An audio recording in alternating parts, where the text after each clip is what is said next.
पर काम करते करते भगवान का थोड़ा सा नाम ले तो उससे भव पार हो सकते हैं। इधर सूत जी महाराज सोनकादर्शियों को समझा रहे हैं। जो कथा आप सुन रहे थे आत्मदेव ब्राह्मण, ये आत्मदेव जो ब्राह्मण था ये बड़ा सुशील और सीधे स्वभाव का था। जो इसकी पत्नी थी वो कर्कशा थी। कर्कशा को समझते किसे कहते हैं? यानी जो नारी अपने पति से झगड़ती रही, घर पर लड़ाई करती रहे, मतलब हर समय कलेश अगर डाली रहे तो वो औरत कर्कशा होती। जो कभी घर में सुख शांति ना समझे कि इस घर में सुख शांति आ जाए तो वैसी धुंधली थी। जो आत्मदेव की पत्नी थी धुंधली, तो आत्मदेव जो ब्राह्मण थे भगवान की कृपा से उनकी कोई संतान नहीं हुई। अगर भक्तों, जिस घर में अगर कोई संतान नहीं रहती है तो वो घर घर नहीं बल्कि एक संसार की तरह होता है। उसी समय महाराज जो ब्राह्मण है आत्मदेव वो बड़े दुखी है, क्योंकि अनेक उन्होंने दान कर डाले हैं, गौदान किए हैं, सोना दान किया, यानी जिसने जो कुछ भी बताया वो उन्होंने दान किया, लेकिन उनके घर में किसी भी संतान ने जन्म नहीं लिया। तो महाराज बड़ी दुखी है। तो उस जो धुंधली है लेकिन उसे कोई फर्क नहीं पड़ता है।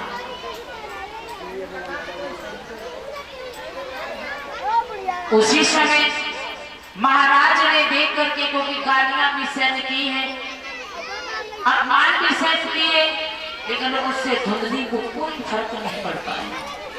ध्यान रखना मेरे श्रोता बंधु, इधर जैसे ही ब्राह्मण ने ये सोच लिया है कि मेरे कोई संतान नहीं होगी तो इस जिंदगी से जीने का फायदा ही क्या है।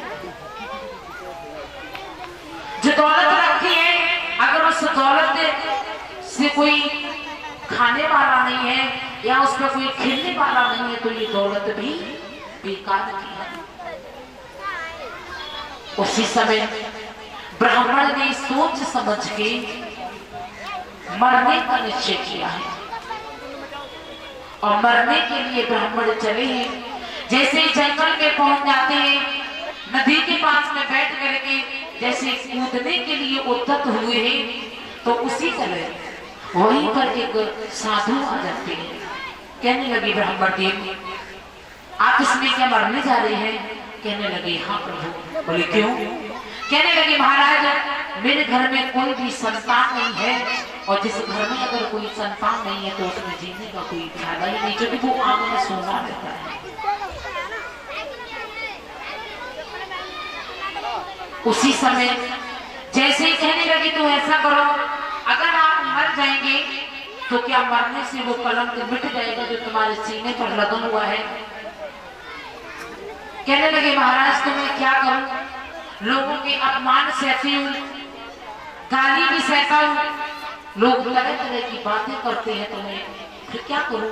और मैंने ये भी सुना है कि जिस घर में अगर संतान नहीं होती है तो वो खुद तो पाप की भागीदार होते भी हैं और उसमें पुरखों को भी नरक में ले जाते हैं। तो उसी समय वो महात्मा थे, वो समझाने लगे हैं कि बेटा ये तुमसे किसने कह दिया कि जिसके घर में संतान नहीं होती है वो पाप के भागी होते हैं? लेकिन ऐसा कुछ नहीं। अब हम तुम्हें बताएं,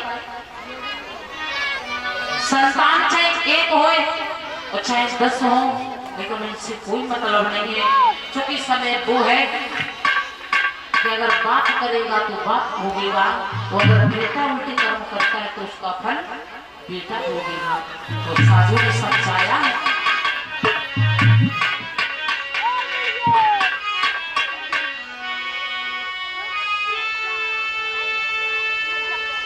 ब्राह्मण देव तो समझा करके महात्मा कहने लगे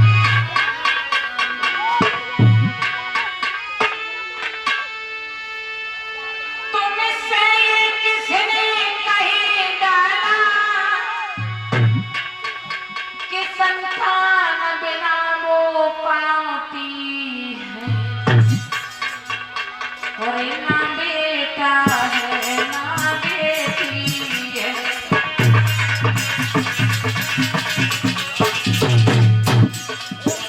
सुनो ब्राह्मण ये तुमको किसने भ्रम में डाल दिया कि जिस घर में संतान नहीं होती है वो घर पापी होता है, लेकिन ऐसा नहीं।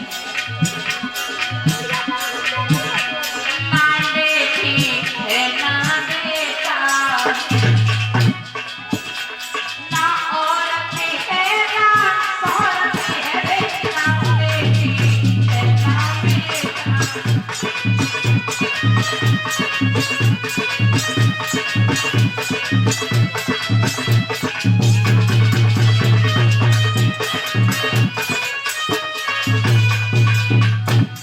और सुनो ब्राह्मण ये तुम्हें किसने बहका दिया कि जिस घर में संतान नहीं होती है वो घर पाप का भागीदार होता है। तुम्हें किसने बहकाया और क्या बोले ब्राह्मण?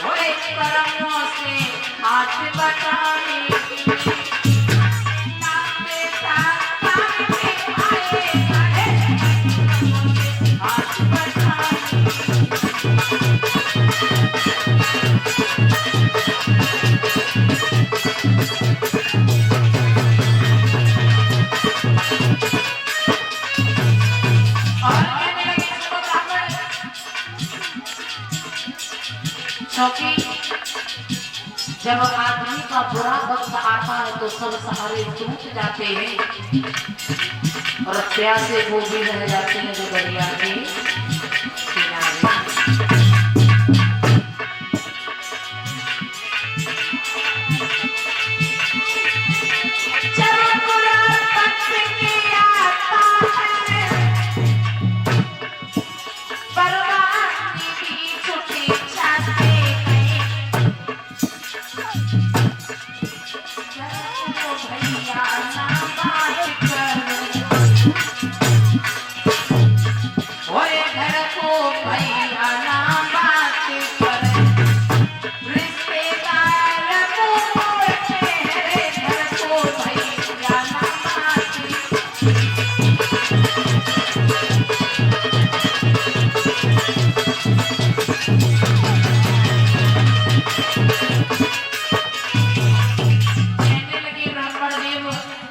हम तुम्हें समझा रहे हैं कि अगर किसी ने तुम्हें ध्यान में डाला है तो ये गलत है। और ध्यान रखना परीक्षित महाराज, जब इंसान के बुरे वक्त आते हैं तो सारे सहारे टूट जाते हैं।